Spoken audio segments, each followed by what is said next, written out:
In this episode, I speak with Bethany Webster, the global expert on the mother wound. In 2014, Bethany wrote a blog that went viral after being really frustrated at a women's conference to discover that no one was really talking about women's issues from that level of considering how our mothers impact us. That is the mother wound. All the ways that our mothers teach us to be safe in this world by playing it safe, limiting ourselves, keeping ourselves small, and not upsetting anyone, not rocking the boat. Hang on a moment. Does that sound a little bit like people pleasing? Does that sound a little bit like perfectionism and high functioning anxiety? I certainly think there are so many overlaps, and it is so worthwhile for you to listen to this discussion and hear how the mother wound may be impacting you.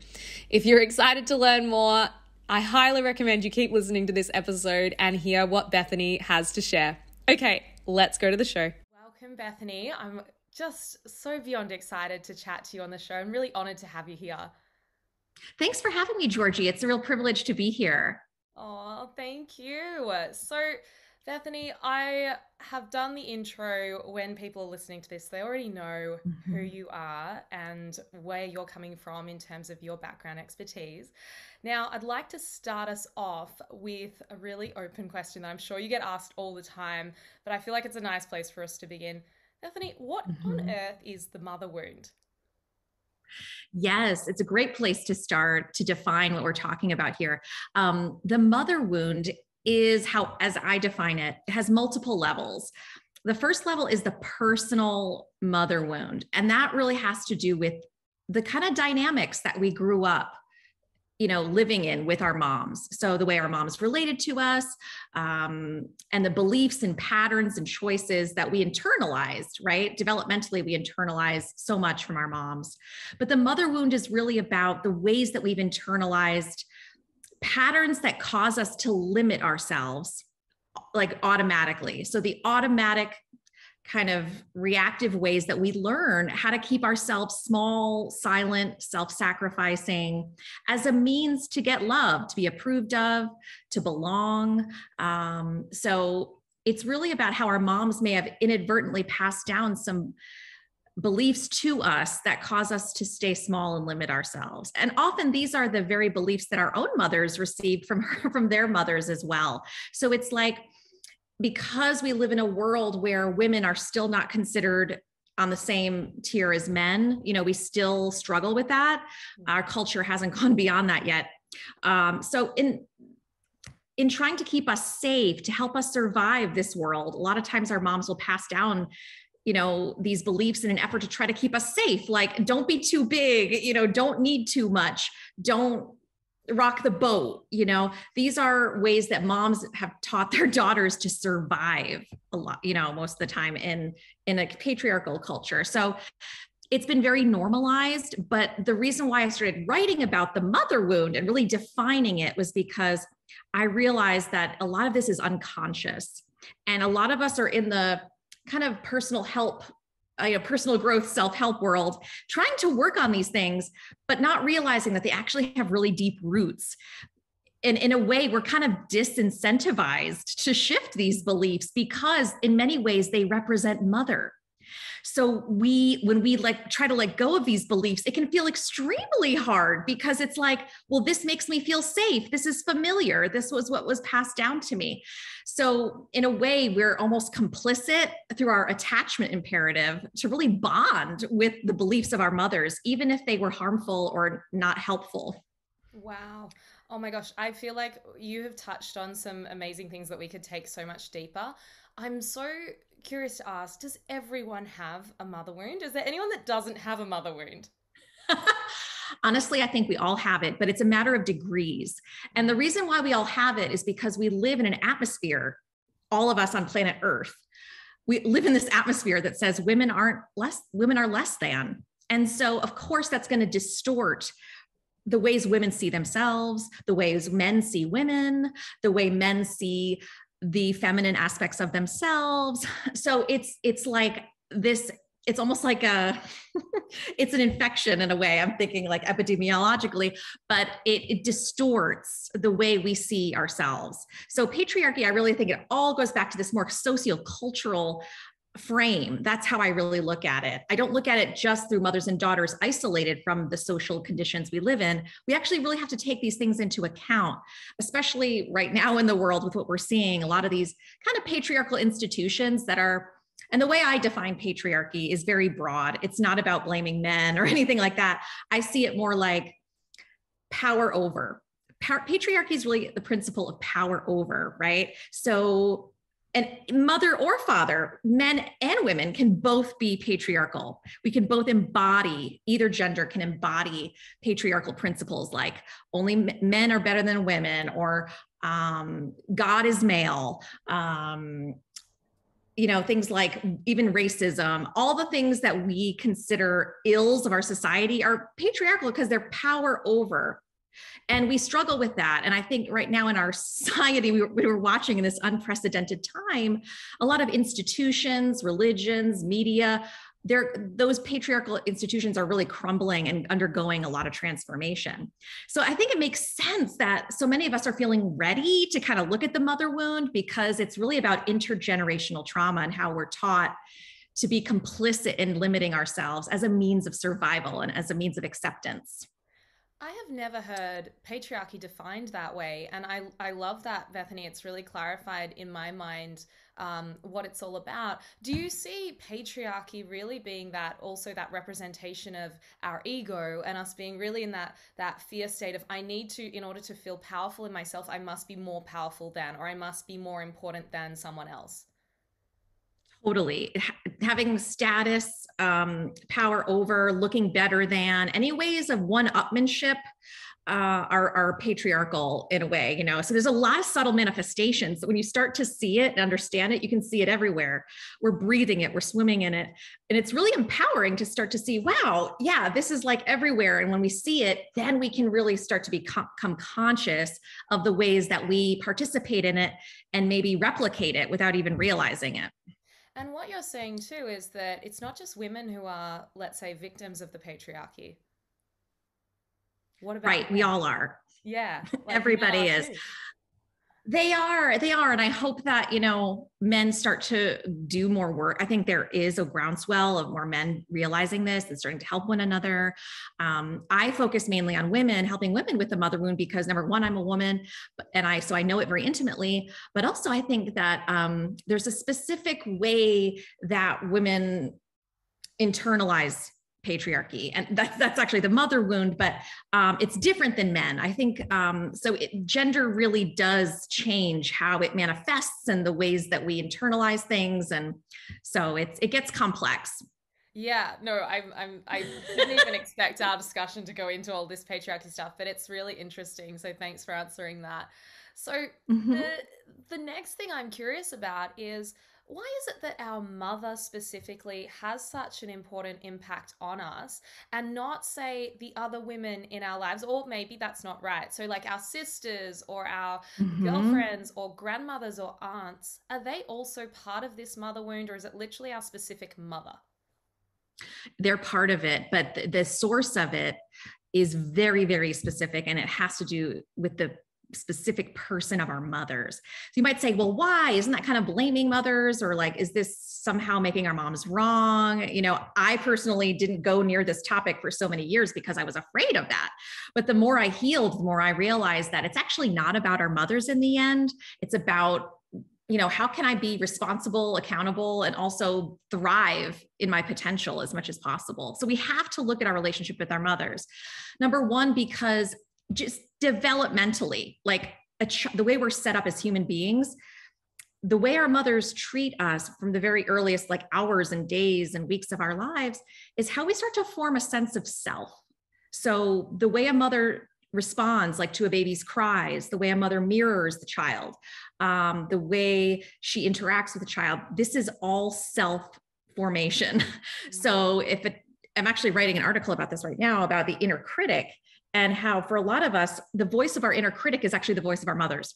Yes. Right. Yeah. So that's why it's not about blaming our mothers. It's just the fact of our development as humans. If we want to get to the root of the ways that we hold ourselves back, it's really our development. It starts super, super early. And it has to do with the inner child, really. What I teach has to do with how can we fill that mother gap, what we didn't get from our mothers that maybe we needed, because that mother gap, what we needed from our moms, whether it's feelings of love and safety and belonging, we will project that out unconsciously onto other people. Maybe it's like our boss or our partner. We might be like wanting approval, needing validation, make me feel worthy, make me feel special. Am I lovable? We might present to people in our lives these kind of huge questions that only we have to do the inner work to really resolve them. So it puts the power back in our hands when we start to look at the mother wound and see, wow, what did I miss that I need? And how can I start to actively give those, deep needs to myself, like create a safe, loving environment within my own self so that I can feel safe enough to just be unstoppable in the world. And that's what really my goal is, to help women liberate themselves beyond the kind of like invisible fence. The mother wound's like an invisible fence that keeps us very confined in certain behaviors, beliefs, and thoughts, because it feels scary to go beyond what our mothers or grandmothers might have done. So when we begin to mother ourselves in the ways that we needed, we get to go beyond that invisible fence and go to new horizons, new possibilities. Beautiful. And just addressing some of the mum guilt that might be popping up, because it's not just Yeah. people listening to this might be thinking about their own mothers, but also thinking about the fact that they are mothers. And Yes. so it's often this voice of the inner critic, right? Usually it was coming from a place of, I want to help you, I want to protect you, I want, you to fit in and be liked and play by the rules of society. So I'm going to criticize when, or let you know when you kind of stepped outside of those rules of society, right? Yeah, absolutely. I'm so glad you brought that up. And I want to say to the moms who might be like, I might be doing this to my kid. I just want to say, when you're listening to this podcast interview, to try to listen to it as a daughter, right? So put yourself in that position of growing up the way you did and your relationship with your mom. Because when we heal the mother wound, we heal from the perspective of the daughter. And when we do that, we automatically show up differently as mothers. I've seen this over and over again with a lot of the women I work with who are moms, that when they start to heal the mother wound, they start to give the inner child that love and compassion that they deserved, they become automatically, not even trying to necessarily, but it expands your capacity inside so that you're just show up more emotionally available for your child, or just more calm inside. And children sense that. So it's really about, the best thing moms can do is to work on your own mother wound and just stay committed to the path. Because ultimately kids don't need perfect moms. It's not about like us never passing on anything. It's not about being perfect. It's actually none of that. What kids really need are just moms who are on their path, moms who are growing and learning and evolving. And that actually models to kids that they get to grow and change and model and make mistakes. And that's part of love, right? Is the rupture and the repair and the sturdiness of our relationships. So it's not about being perfect. It's more just about being on the path. And needing to be perfect, would we say that might be a part of the mother wound? Yes, indeed. Ding, ding. Definitely. Love that. Okay. So, Bethany, I'm so curious now to take this back to where this all started for you, this turning point, because you mentioned being afraid to even approach this topic. But in 2014, you wrote an article that totally went gangbusters, went viral, and really was, I think, one of the first times that the mother wound as a term was taken into popular culture. Take us back to that whole experience. What was behind writing the article for you, and Yeah. what it was like even just for it to explode like that? Yeah, it was a really interesting time. The reason why I wrote that article, it was actually kind of from an angry place, because I was like, I had gone through so much healing on my own with my mother, and I learned so much, but I looked around me and I'm like, and I went to a women's conference even, and it was like people were just unaware of the mother wound and like how it's at play in all these areas of our lives. You know, it affects how we feel about money. It affects how we feel about relationships, about sexuality, about parenthood, about our bodies and food. You know, it just impacts everything. So I was feeling this frustration. I almost feel like I was going to explode. Like, I need to tell everybody about this. So I kind of fueled all of that energy into really getting specific and really crafting it in this blog article, because I was like, I really just want everybody to see this. So I got really specific and I was really clear, direct, and I just posted it and people started really responding to it. So that was really cool. It felt like a kind of a explosion of people ready to kind of look at this. And a lot of women were actually suffering in a lot of shame. Like, I have issues with my mom. I feel really guilty about that. I don't know what to do about it. So it was almost like taking this taboo topic kind of out into the light. And a lot of people that had been suffering alone felt really super validated. But the turning point in terms of my own path was, you know, I knew that I had issues with my mom and I knew that I needed to look at them.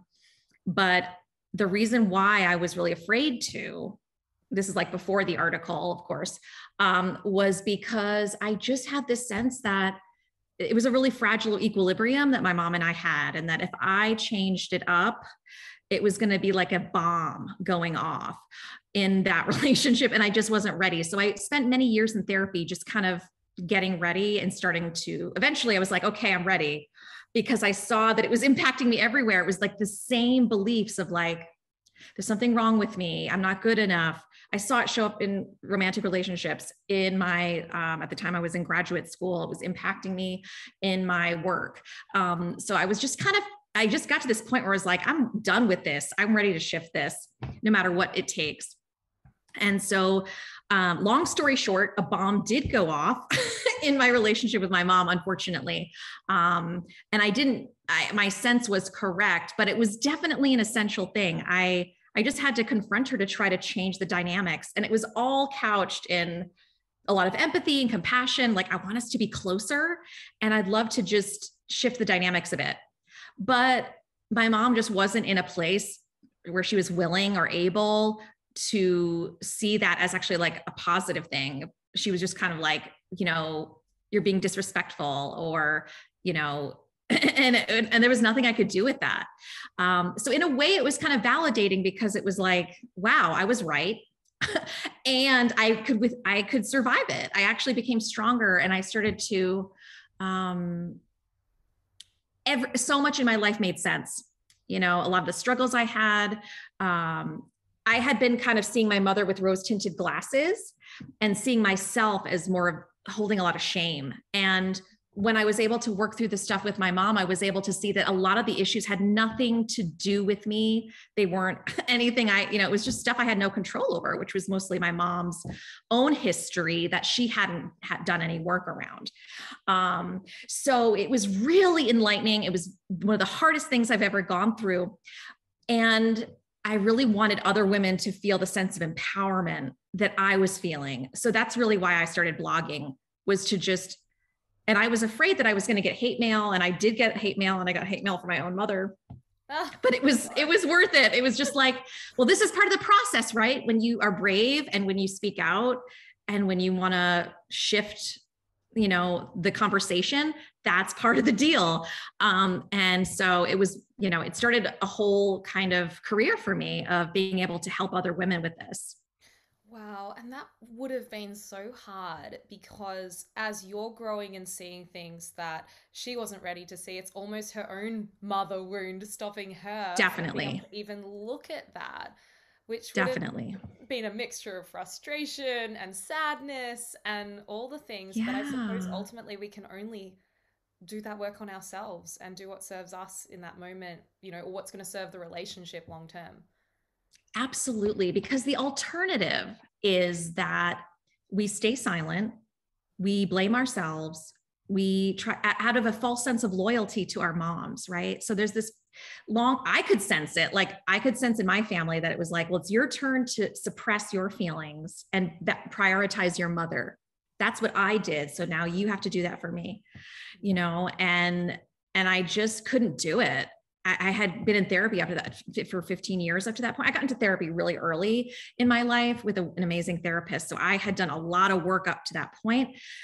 So I was able to kind of get through this very, very, I had a lot of support is another way of saying it. But yeah, the alternative is that generations of women just keep themselves small out of a false loyalty to mother.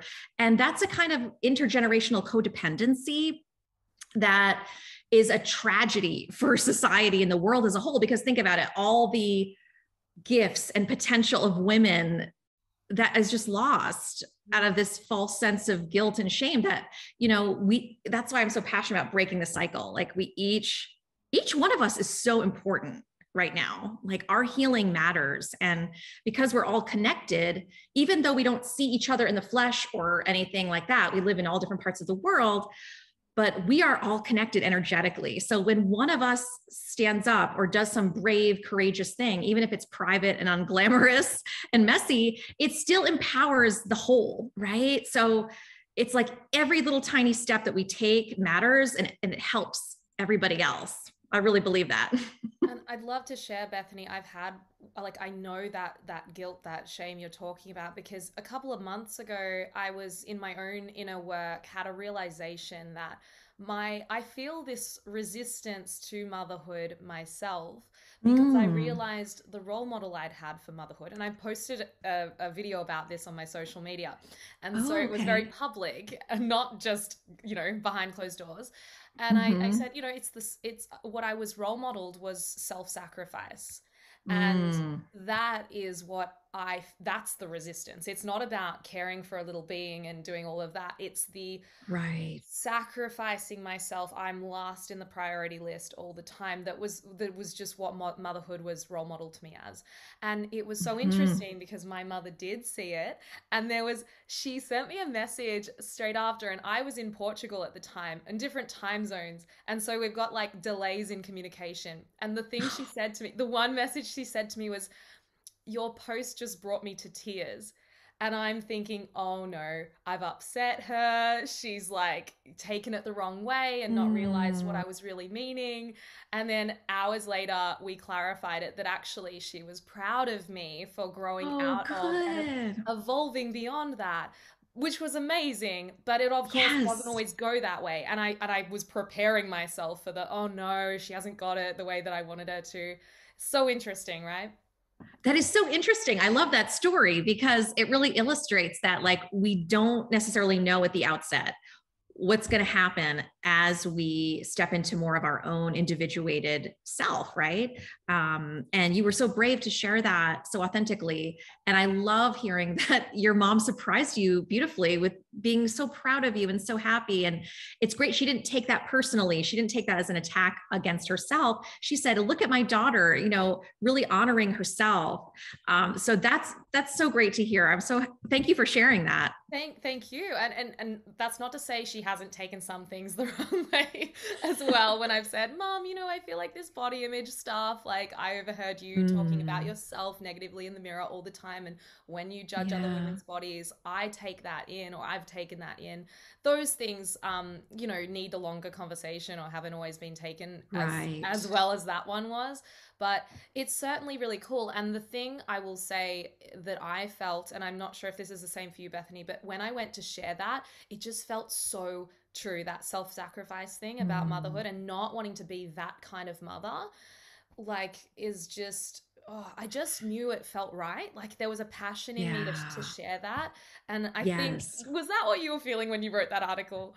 Totally. It was like my body was on fire with energy, just like, I have to put this out there. And it's such a good feeling because it's like, I think that's the force of evolution, of momentum, and a hunger that we feel as women. Like, I want to live my life as I want to live it. I don't want to live these kind of shoulds that have been passed down to me. I want to live a free life.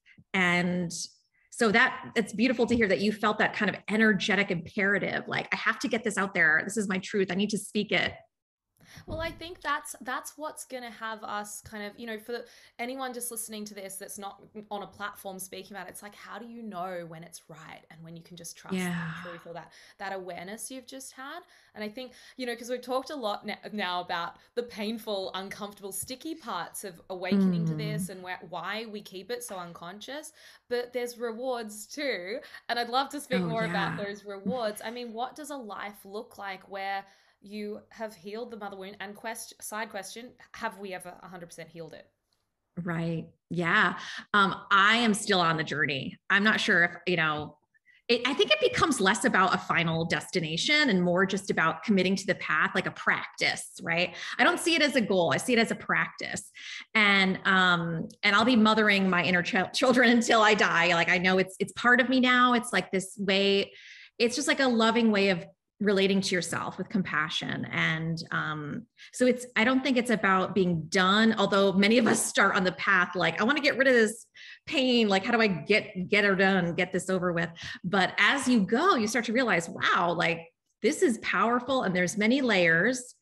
But with each layer, you start to feel these openings, right? It's like these openings happen where you might feel just like, wow, I feel such clarity. I feel such like empowerment. Like I feel confident. For me, and it's different for every woman because we all have very special, very unique healing journeys. I believe that every woman's journey is so precious and unique. It has like its own timing. Like when we go on this journey, it's almost like life starts to conspire to help you to heal this. So you'll see this happens with my coaching clients all the time. It's like, oh, here we go. The universe starts to bring you those situations that help unlock certain parts of yourself that want healing. So, and often it happens through triggers, right? So triggers are like triggers are like when there's a burp from the past that comes up and it's like, oh, this is something that hasn't been digested from the past. So it's coming up now in another situation. So triggers are really, my therapist always said, triggers are treasures. They're opportunities to heal the past and the present. And then in so doing, the future becomes much different. We open up new possibilities. So for me, I would say, what is it like? There's so many benefits to this work, but I think the biggest one of the biggest is that you start to really feel in your bones, like in a visceral way, that you are good, that you are lovable to the core, that there's never been anything wrong with you. You start to kind of see that shame, the shame that we feel as little girls and that we carry with us as women is really a lie. It's not true. It's kind of an illusion that we carry. And it's a useful illusion in the sense that it helps us get through childhood when we didn't have much control. We could say, oh, I'm just going to make myself better. I'm going to do better. There must be something wrong with me. I need to improve. It gives a child a sense of control and traction. And so it's useful for that. But that at a certain point, it's no longer useful. It's a lie. It's an illusion. So we can let it go. And we can start to feel the truth of like, what is it like to feel your belovedness, that you're part of the whole, that you're loved by life. And that love is part of everything. I didn't say this earlier, but there's many levels to the mother wound. There's a personal, the cultural, we've talked a bit about the cultural mother wound. And then there's the spiritual mother wound. And the spiritual mother wound, and then there's a planetary level. So there's 4 levels. Oh, planetary. But okay, yeah, and that really has to do with Mother Earth, right? The earth that we live upon.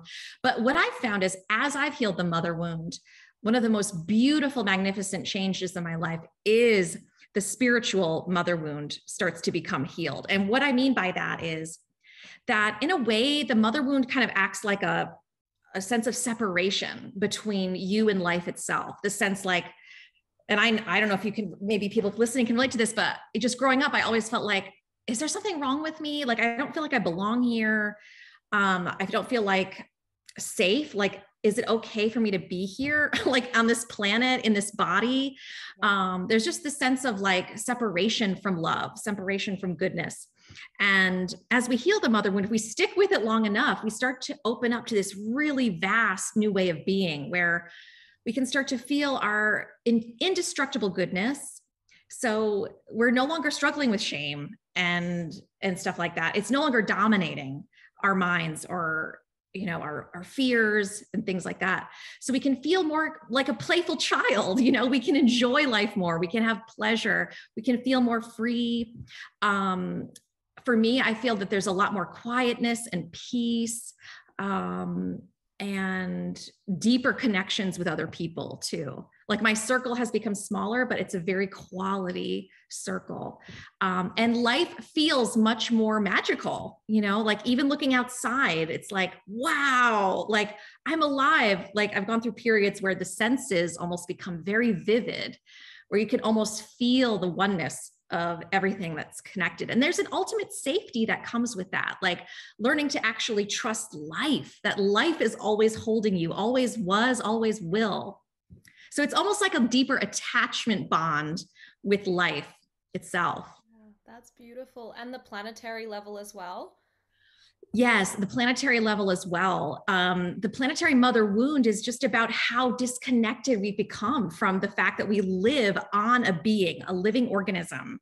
And we've been taught to, it's kind of about, capitalism and the ways that we've been taught to dehumanize ourselves and to, not see the earth as a living being deserving of respect, but more like a commodity, a product. So as we heal the personal level, which is the bottom level, but it's the most important because it's kind of a ripple effect where we heal through all these other layers. Yeah, beautiful. It all connects.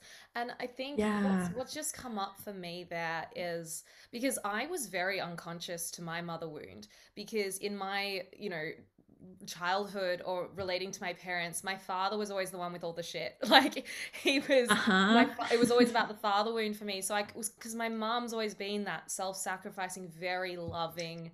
safe mother though so I didn't even look at it, but of course there are all these unconscious patternings that come through, and one of them in particular relates to, and I think this is so present for women, aging and losing our Mm. appeal, our attractiveness, our sense of being like honored and appreciated or seen in this world as we get older.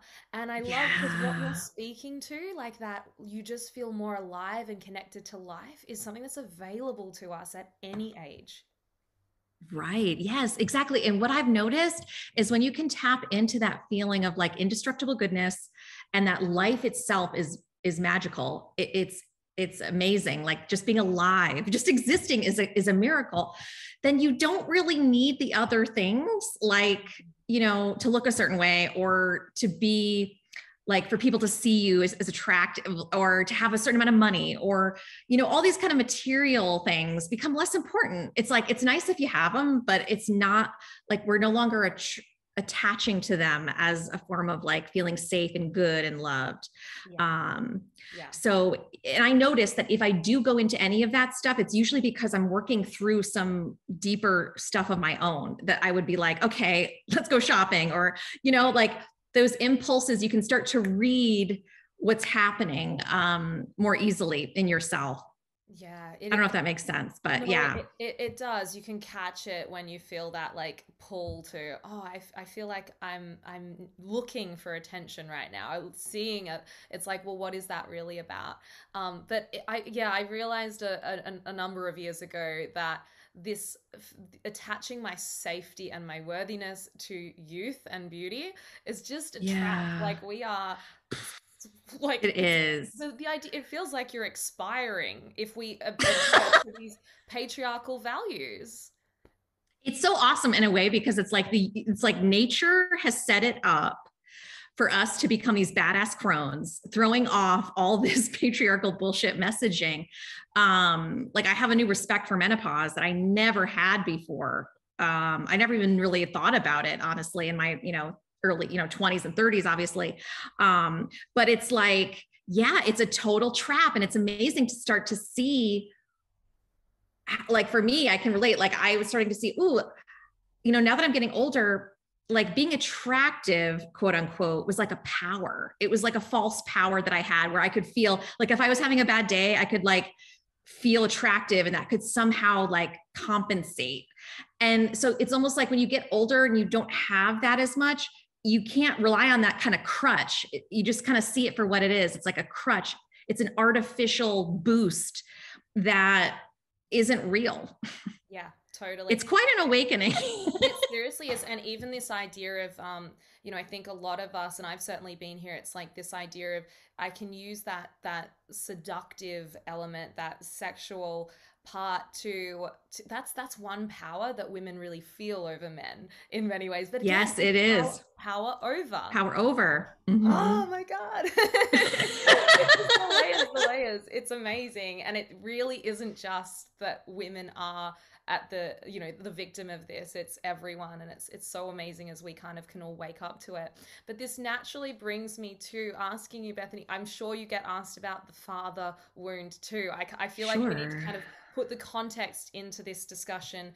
There's obviously Absolutely. the mother wounds your jam, but Hmm. it's kind of like you can't talk about, I don't know, summer without also mentioning winter. The Yeah, they're contrast. connected. Yeah. They totally are. And even in like my online course, which is focused on the mother wound, the father always comes up.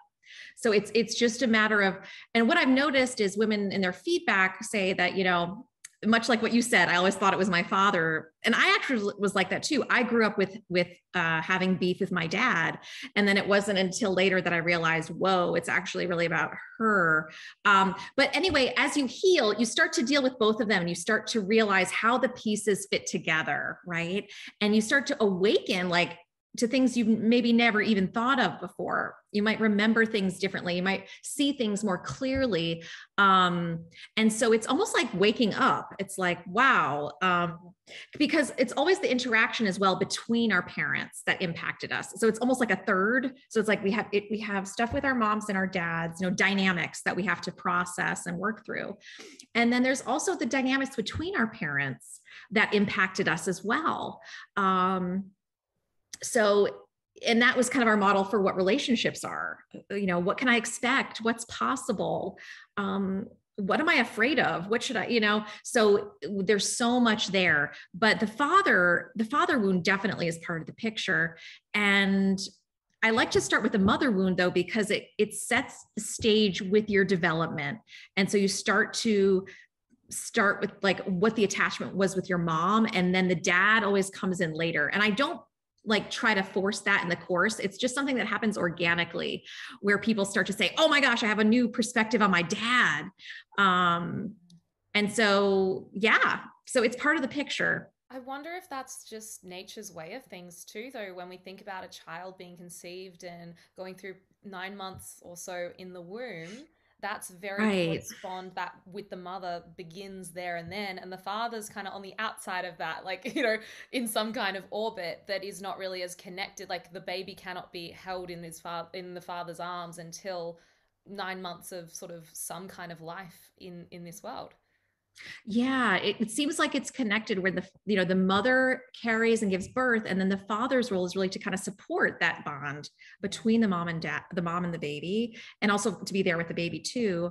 And then as we get older, the father becomes more in play, right? And so more active in our lives. For some of us earlier than others, some of us had a more active dads and some of us didn't. Like my dad was more passive and my mother was more dominant. And I realized I always projected a lot of benevolence onto his passivity. Like he was just this good guy type. And I've actually had a lot of potent realizations about him recently, that I wasn't prepared yet. Now I feel ready to see that there actually wasn't as much benevolence in him than I thought. There was actually a lot of secrets and a lot of other malevolent things going on, but it was almost too devastating to process, So I trust that we have to respect the process, that everybody's ready to deal with whenever they're ready to see it. So if you're someone that's like, I don't have a lot of memories about my childhood, a lot of people don't, that's okay. I have found that once you open the channel and you have this kind of like intention to do this work, your subconscious mind will release to you whatever you're ready to handle. So if you're worried, like, this seems like too much, know that you're in control of your timeline and of your healing process. So you're not going to have to do more than you're ready for. Yeah, that's such a good point to make. And that it all is released in its own time. Like you're not going to re-traumatize yourself or discover Yeah. something traumatic. I think that's one of the biggest fears of people in doing this work. It's like, I'm going to harm myself in some way through doing it. Hmm. Yeah, it's kind of the perspective of a child, though, who doesn't have much confidence or doesn't feel protected or supported. Totally. So that's why the inner mothering work right from the beginning is helpful. Like learning how to just support yourself, like, and remind yourself, like, I've got this. I'm an adult now. I'm not a child. I'm not trapped. I think a lot of us bring, I know I did, this feeling like I could get trapped in some feelings maybe that were too powerful, or so it's good to just have support as you do this work, whether it's with a therapist or, I teach an online course if anyone's interested in checking that out. But we really look at like kind of holding both, like this is difficult, but this is also, you can do it. You have what you need inside of you to do this work, and you get to do it in your own time, and you get to slow down, you get to set your own pace. And the great thing is you're not a child. We're not trapped. We're not dependent on our parents. Our parents can't harm us. They don't have power over us like they used to. So we have to kind of, in a way, remind ourselves of our adult power and our adult, individuality. And part of the process is stepping into that, owning that, without shame and without apology. We step more and more into our adult sovereignty, and we stop seeing the world through the lens of like a child who's scared.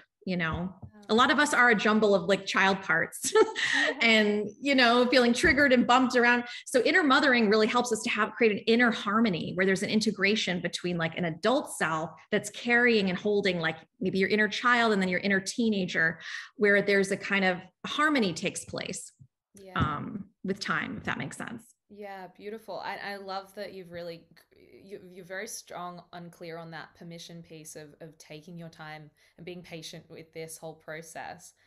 Bethany, I'm curious, in terms of doing this work and healing the mother wound, is there a preferred modality that you like to work within? I know there's obviously the life coaching and the exploring the sort of psyche element to it.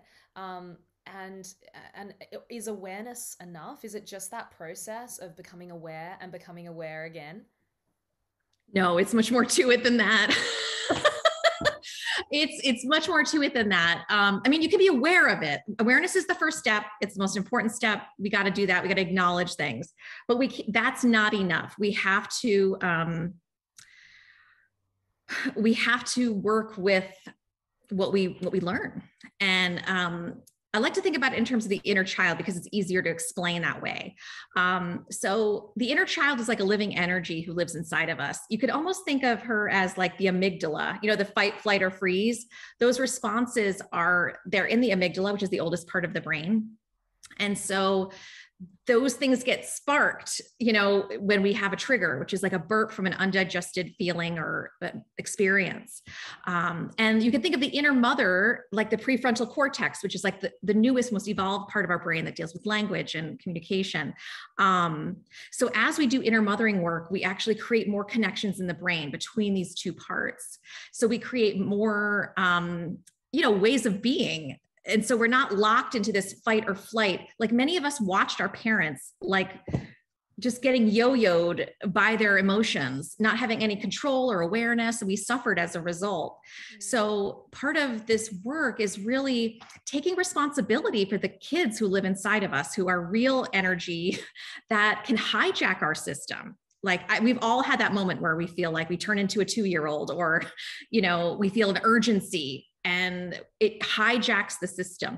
So we have to get skilled at how do we take care? How do we care for those parts? They need validation. All these feelings make sense. It's totally normal. You'd feel that. And differentiation. I teach a process that's validation and differentiation. Validation is just honoring that this feeling makes sense. Like the way you feel, this is normal. Like it's coming from a real thing. It's not just something wrong with you. It's a real feeling you're having, and it's legit, normal, valid. Differentiation is when you help the inner child see that we're not trapped. There's no threat right now, and I'm here with you. And actually, this is just a burp from the past, and you're really safe. There's no threat now. That's kind of like a broad way of saying it. But over time, this calms that neurocircuitry. so that you can start to feel your safety, your groundedness in the present moment. And that in that slowing down of that reactivity, we get to choose consciously, sovereignly, how we want to show up in the world. We need more humans that have that wider gap between stimulus and response. Like Viktor Frankl said, our freedom lies in that space. So that's what inner mothering really does. It helps us slow down that reactivity so that we can calm, soothe, and feel empowered inside of that reactivity. We need to be triggered to heal. My therapist always said, we need a live wire to be rewired. So we can't just heal through reading books and stuff. We need to actually be triggered. And then when that's activated, then we can rewire. So if you're someone who's like, I get triggered all the time, what's wrong with me? That's actually a good sign. It means that there's some part of you that's ready for healing. It's ready to be worked with. So this work is a lot of work. This is not for the faint of heart. This is really takes courage. It takes commitment and consistency to really see the results. It's long-term quality work, but it is the deep work that creates lasting, meaningful change. I like to be upfront with people about it, Totally. It's like, it's hard and you can do it, Yeah. I mean, it's very similar when people come to work with me, they're like, dealing with this anxiety, and it's like, I want to feel comfortable. I want to stop feeling uncomfortable, but to stop feeling so uncomfortable all the time, we have to move towards that discomfort and invite in and open up to what the message is in it, what it's trying to tell us about. And exactly. I feel like I was going to ask you, how do we know we're ready for this healing? Yeah, I think you can feel it when you're like, I've done all the other stuff and it's not going deep enough and I'm still struggling. A lot of people come to me in my work when they've done a lot of other things, or when they realize, they see clearly, like there's like a link when they can see like the stuff with my mom is still active in me. Like I'm doing to myself with my mom, how she spoke to me, or how, I'm replicating and I need to stop it. I want to stop that process because it's automatic and unconscious, right? Yeah. We tend to overestimate our ability to do things on our own and for things to go quickly because of capitalism and take a pill and it's fine. We tend to overestimate, or I should say underestimate how much work it takes to really shift things. There are some things that can happen quickly, and then there are some things that take longer, but it's worth it. You are worth however long it takes. It's kind of like that commitment to yourself is the most important thing. And it's so tricky too, because that do it all on your own mentality would you say that's another element of the mother wound? Like that value. Oh yeah. Hyper independence. Hyper independence. Yeah. Yes. It's like, absolutely. I don't need anyone. I'm going to keep sacrificing, keep doing everything, and I'm all fine. So interesting. And I love, totally. There's a couple of things I've wanted to say. Yeah. Side note, I love your burp analogy. That is right. Every time you say it, I'm like, oh, that's so good. It's so visceral, and the picture really comes to mind. And you explained that inner child to loving mother connection so beautifully as well. I don't know if I've ever heard it explained quite that clearly and succinctly. So thank you for that, Bethany. I also want to go back to this step one of the awareness thing, because it is so fascinating. And I really honor you for just being like, there's stuff I realized like the other day, because it's very much the same for me. It blows my mind how there's still pieces of the puzzle, still awarenesses, even though you've literally dedicated hours and hours of your life to like looking at it. There's still things you see that were unconscious, but there's something so satisfying each time you find something. Yes, it's very satisfying, isn't it? It's like the latest thing that I realized, I felt this incredible buoyancy.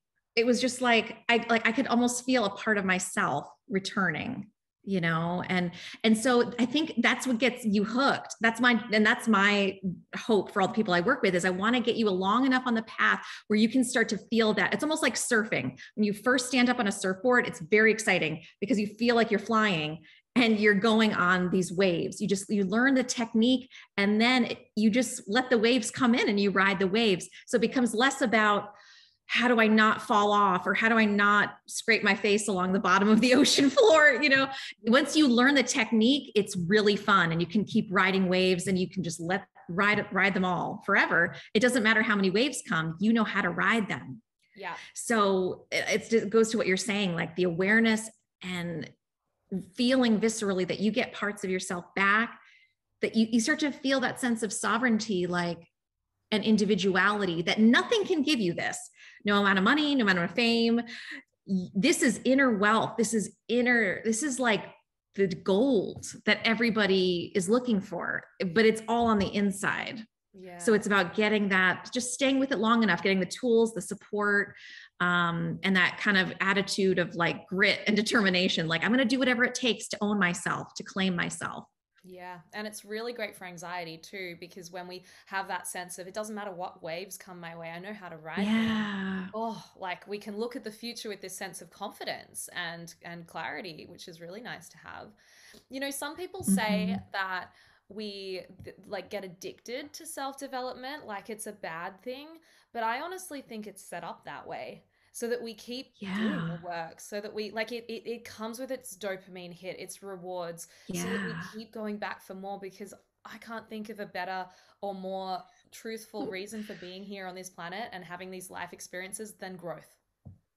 Totally. I so agree with you. I think that, there's nothing more that's rewarding. There's nothing more rewarding than this. All those other things like having money or fame, or those are the main things that people, strive for in life, status, that doesn't compare. Those are empty.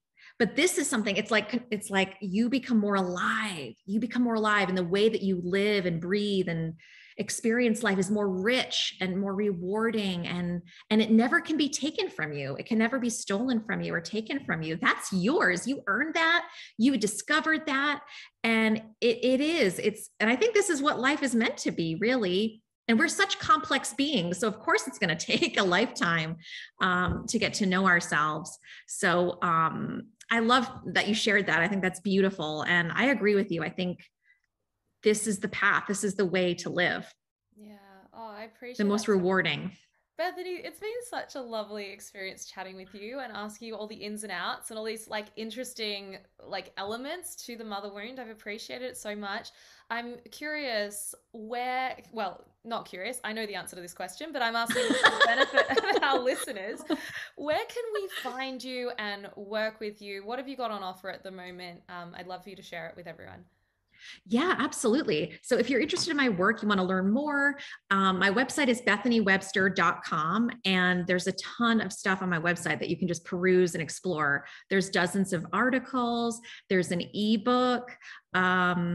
And if you want to go deeper, there's my online course. You can check that out. There are 7 modules to it. And on the page, you can read what each module, what we go into.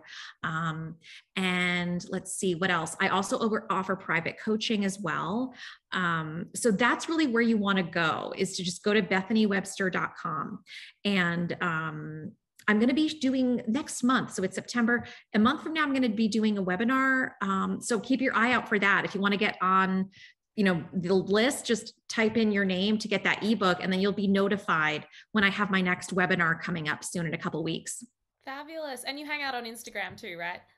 I'm on Instagram and Facebook. Yep. Fabulous. Well, we'll put all of those links in the show notes so people can find you nice and easily. Thank you so much, Bethany. It's been such an honor to chat with you. Thank you. Thank you, Georgie. It's been amazing to be here. I really appreciate you inviting me. I enjoyed our conversation so much. If you're ready for the deep dive into this work to master your anxious mind, I invite you to join the Anxiety Reset program. Over 90 days, I'll be guiding you on how to build your mental resilience, reprogram those limiting beliefs that keep you stuck in self-doubt, heal your gut, balance your hormones, nourish your mind, body, and soul. Using a combined approach of naturopathy, nutrition, hypnotherapy, and live group coaching with me, you'll feel supported and motivated to show up for yourself consistently, day after day. And this is how you will experience extraordinary results. You can master your anxious mind. The best time to begin is right now. Let's do it together. You'll find the link to learn more in the show notes. Thank you for listening. We have reached the end of this episode. If you enjoy this podcast and you find it helpful, I would really appreciate it if you would hit subscribe or share this episode on your Instagram stories and make sure you tag @Georgie the Naturopath. But that is all for today. Please be kind to yourselves. Know that you are enough and you are exactly where you need to be.